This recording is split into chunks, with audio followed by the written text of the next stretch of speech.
Good morning, students. This is Subham Anand from CBSE Competitive School. बच्चों, today we have to class the conservation of natural vegetation and wildlife. पिछले class में हम लोग इसका distribution पढ़ लिए थे, आज कंजर्वेशन पढ़ना.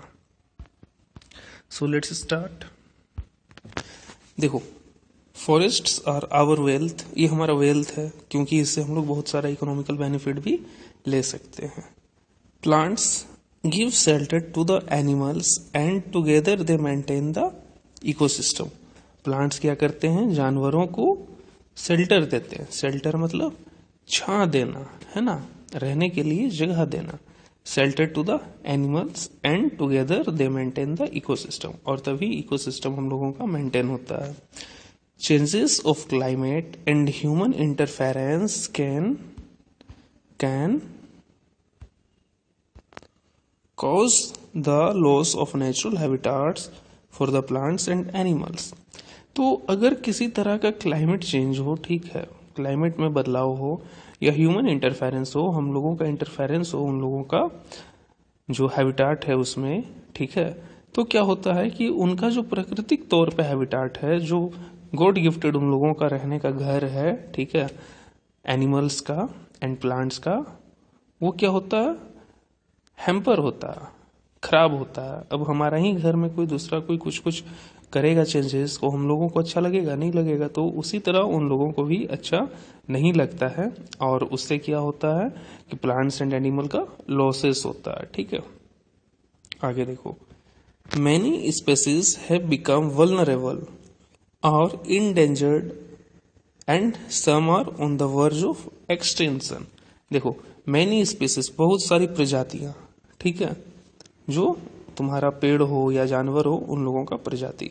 मैनी स्पीसीज बिकम वल्नरेबल मतलब बहुत मुश्किल से मिल पाना, ठीक है. इंडेंजर्ड मतलब समाप्त होने के कगार पे. And some are on the verge of extension मतलब समाप्त लगभग हो गया है. ठीक है, ये 3 लेवल पर मिलता है हम लोगों को, प्लांट एंड एनिमल. ठीक है, ये 3 लेवल क्या होगा? या तो वल्नरेबल होगा, या तो इंडेंजर्ड होगा, या तो एक्सटिंक्ट होने वाला होगा. ठीक है, इस तरह से इन लोगों का जो एग्जिस्टेंस है वो आस्ते आस्ते डिसअपेयर होता है. ठीक है, आगे आओ.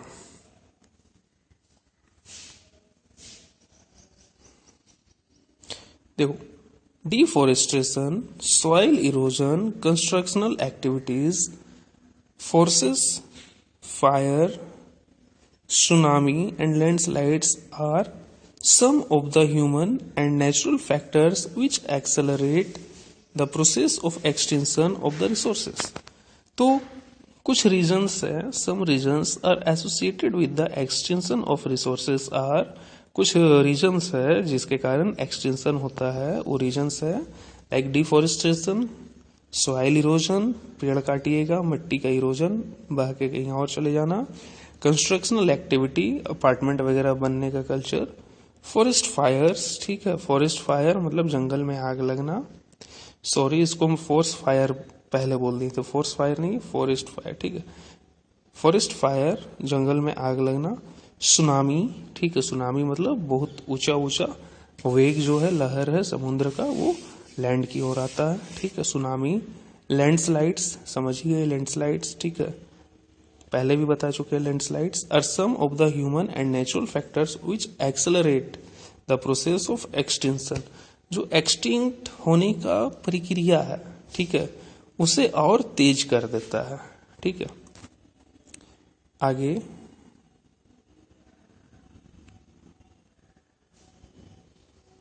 One of the major concerns is the poaching, which results in the sharp decline in the number of particular species. Poaching मतलब कि इलीगल ट्रेड के लिए उसका शिकार करना. ठीक है, ठीक है, तो इससे भी क्या होता है कि स्पेसीज का जो नंबर होता है, ठीक है, स्पेसीज जो होता है वो खत्म होता चला जाता है. ठीक है, the animals are poached for collection and illegal trade heights. ठीक है, पोस्ट फॉर कलेक्शंस मतलब कितना लोगों का शौक होता है ना कि इस जानवर को मार के घर पर लगाएं, उस जानवर को मार के घर पे लगाएं.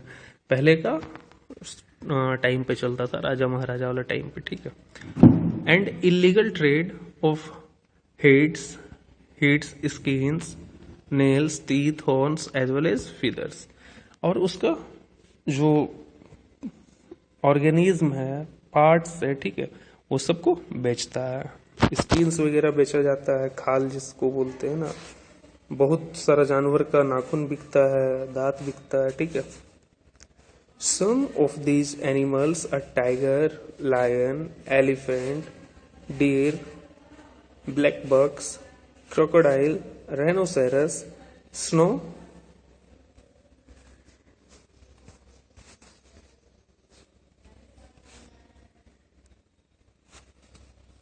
leopard, ostrich and peacock। ठीक है, ये सब जानवरों का सारा चीज बिकता है शिकार करके, ठीक है। इन लोगों का शिकार ही इसलिए किया जाता है कि उसका एक एक जो अंग है उसे बेचा जा सके। This can be conserve by increasing awareness. इसे कैसे रोका जा सकता है? अवेयरनेस बढ़ाकर, ठीक है। चलो आगे देखो। National parks, wild life sanctuaries, biosphere reserves are made to protect our natural vegetation and wild life. तो हम लोग अपना वाइल्ड लाइफ और नेचुरल वेजिटेशन को बचाने के लिए क्या क्या स्टेप्स लिए हैं? हम लोग क्या क्या किए हैं? नेशनल पार्क का फॉर्मेशन किए हैं, वाइल्ड लाइफ सेंचुरीज बनाए हैं, बायोस्फीयर रिजर्व बनाए हैं, ठीक है। ये सब से क्या होगा? To protect our natural vegetation and wild life. तो इससे हम लोगों का जो है नेचुरल वेजिटेशन और वाइल्ड लाइफ प्रोटेक्ट होगा, है ना। Conservation of creeks. क्रीक एक ज्योग्राफिकल टर्म है, ठीक है, लोकेशन है जहां पर क्या रहता है, धरती ना थोड़ा जिगजैग रहता है, ठीक है। कंजर्वेशन ऑफ क्रीक, लेक्स, झील and wetland is necessary to save the precious resources from depletion. तो ये बहुत इंपॉर्टेंट है हम लोगों को क्रीक कंजर्व करना, बचा के रखना, मतलब उसे किसी तरह का पॉल्यूट ना होने देना, हार्म नहीं पहुंचना, है ना। फिर लेक्स है, झील है, फिर वेटलैंड है। वेटलैंड में जैसे कि जहां पर टाइड्स वगैरह आता है ना, टाइड्स समझ रहे हो, ज्वार भाटा, पानी और खुद ब खुद कभी उसका लेवल बढ़ जाएगा और फिर खुद ब खुद घट जाएगा, ठीक है, वैसा एरिया को वेटलैंड्स बोलते हैं। Wetlands is necessary to save the precious resource from depletion. तो डिप्लेट होने से, खत्म होने से बचा सकते हैं ये सब जगह कंजर्व करके। फिर आगे देखो क्या है। There is a balance in the environment if the relative number of species is not disturbed। अगर हम लोग, ठीक है, हम लोग अगर एनवायरनमेंट को बैलेंस करके रखे, हर एक स्पीसीज को इक्वली प्रोटेक्ट करके रखे, तो इससे भी कंजर्वेशन आसान हो जाता है। Human activities in several parts of the world have disturbed the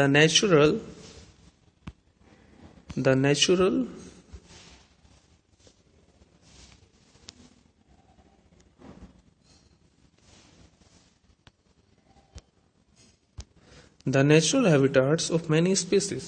human being भी बहुत सारे वाइल्ड लाइफ का जो नेचुरल हैबिटाट है उसे डिस्टर्ब करता है ना। Due to indiscriminate killings, several birds and animals have either become extinct और are on the verge of extinction. ठीक है, इनडिस्क्रिमिनेट किलिंग मतलब कि अनकंट्रोलेबल, ठीक है। तो हम लोग मारते जा रहे हैं, उस कंडीशन को बोलते हैं इनडिस्क्रिमिनेट किलिंग्स। सेवरल बर्ड्स, बहुत सारे पक्षी को, एनिमल्स को, ठीक है, हैव इधर बिकम एक्सटिंक्ट, या तो एक्सटिंक्ट हो गया है, खत्म हो गया है, या तो खत्म होने वाला है। Awareness programmes like social forestry and Van Mahotsav, ठीक है, Van Mahotsav should be encouraged at the regional and community level. तो ये अब क्या बोलता है कि हम लोगों का अवेयरनेस बढ़ाना चाहिए सोशल फॉरेस्ट्री के लिए। सोशल फॉरेस्ट्री मतलब क्या कि सोसाइटी लेवल पे, सामाजिक लेवल पे जो है फॉरेस्ट को बढ़ाया जाए, ठीक है, उसे बूस्टअप किया जाए। और उसके बाद क्या, वन महोत्सव, ठीक है। वन महोत्सव मतलब कि जंगल के लिए, ठीक है, एक महोत्सव रखे जिससे लोग सेलिब्रेट करेंगे। इससे क्या होगा कि फॉरेस्ट के लिए लोगों में अवेयरनेस बढ़ेगा और उसे प्रिजर्व करेंगे, कंजर्व करेंगे, है ना। School children should be encourage to bird watch and visit nature campus so that they appreciate the habitat of varied species. School बच्चों मतलब तुम लोग, ठीक है, बच्चों लोग को इनकरेज किया जाए कि वो लोग पक्षी देखें, कितने सारे पक्षी उनके अगल बगल है, उससे क्या होगा, उन लोगों में इंटरेस्ट बढ़ेगा, ठीक है। तो वो लोग उसे कंजर्व करना चाहेंगे। देखो पक्षी का नाम लिए बोल रहा, ठीक है, कौन बोल रहा है या बोल रही है, मैना है, ठीक है। तो देखोगे तो तब ना इन लोगों के लिए भी तुम लोगों को एक सेंसिटिविटी पता चलेगा, ठीक है, कि जो ये अर्थ है सिर्फ हम लोगों के लिए नहीं है, इक्वली इन लोगों के लिए भी है, तब ना तुम लोग प्रिजर्व करने सीखोगे, ठीक है। तो इसलिए बच्चों को पक्षी वगैरह हमेशा दिखाते रहिए, ये पक्षी वो पक्षी, ठीक है, जू वगैरह घुमाते रहिए, ठीक है, ये सब सीन है।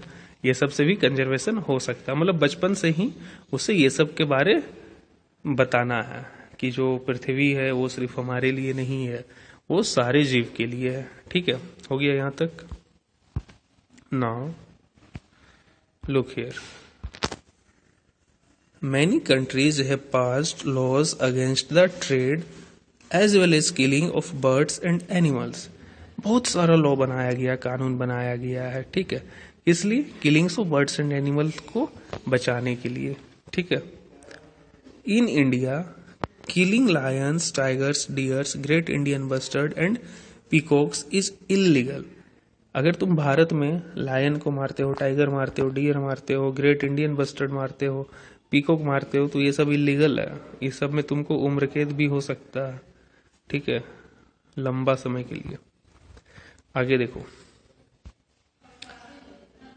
An international convention cities, CITES, इसका फुल फॉर्म है, नीचे पढ़ेंगे, ठीक है। तो ये एक सिटीज जो है इंटरनेशनल लेवल पर कन्वेंशन है, has been established that lists several species of animals and birds which trade is prohibited, ठीक है। एक लिस्ट प्रिपेयर करता है जिसमें पता चलता है, और जिससे पता चलता है कि किस किस जानवरों का ट्रेड करना प्रोहिबिटेड है, मनाही ही है, ठीक है। Conservation of plants and animals is an ethical duty of every citizen. देखो वो बात आया ना कि conservation of plants and animals, जानवरों का, पेड़ों का कंजर्वेशन करना, बचाव करना, रक्षा करना, ये एक इथिकल ड्यूटी है, ठीक है। ये एक इथिकल ड्यूटी है एवरी सिटीजन के लिए। इथिकल ड्यूटी मतलब कि उसका मॉरलिटी है, नैतिकता है, ठीक है, कि वो बचाए, ठीक है। यहाँ तक समझ गए। जैसे कि देखो यहाँ पर एलिफेंट है बहुत सारा, फिर यहाँ पर देखो अ हर्ड ऑफ चेतल्स है, ठीक है, फिर नहीं है कुछ। एक देखो यहाँ ग्लोसरी है, नेशनल पार्क के बारे दिया हुआ। नेशनल पार्क क्या, a natural area designated to protect the ecological integrity, ecological integrity हो, है ना, ऑफ वन और more ecosystem for the present and the further generation. एक से ज्यादा स्पेसिस हो, वहां मतलब बहुत सारे जीव जंतु हो, सबको प्रोटेक्ट किया जाता है, उसको बोलते हैं नेशनल पार्क, समझे। फिर देखो एक दूसरा ग्लोसरी यहाँ पर है, बायोस्फीयर रिजर्व। ये जो ग्लोसरी है दोनों याद रखना, बहुत इंपॉर्टेंट है। Series of protected areas linked through a global network intended to demonstrate the relationship between conservation and development। Biosphere reserve में क्या है कि डेवलपमेंट भी होगा और कंजर्वेशन भी होगा, ठीक है। वहां कुछ कुछ चीज बनाया भी जाएगा, ठीक है, और कंजर्वेशन भी किया जाएगा, ठीक है, इस तरह से। अब सिटीज के बारे पढ़ लो, बताया था ना मैं अभी कि सिटीज नीचे दिया हुआ। चलो सिटीज का फुल फॉर्म देखो क्या, convention on international trade in endangered species हो गया, CITES, cities of wild fauna and flora. Fauna क्या हो गया, एक पर्टिकुलर पेड़, उस जगह का, फ्लोरा वहां का जानवर, ठीक है। तो cities is an international agreement between the government, between government, ठीक है, It aims to ensure that international trade in specimens of wild animals and plants does not threaten their survival. कि वो लोगों का इतना ट्रेड ना किया जाए, ठीक है, कि जिससे उन लोगों का अस्तित्व पे खतरा आ जाए। समझ रहे हो? अगर ट्रेड लीगल कर देंगे तो हर एक कोई मार के उसे बेचेगा पैसा का प्रॉफिट के लिए, तो आस्ते आस्ते उसका क्या होगा, अस्तित्व खत्म हो जाएगा।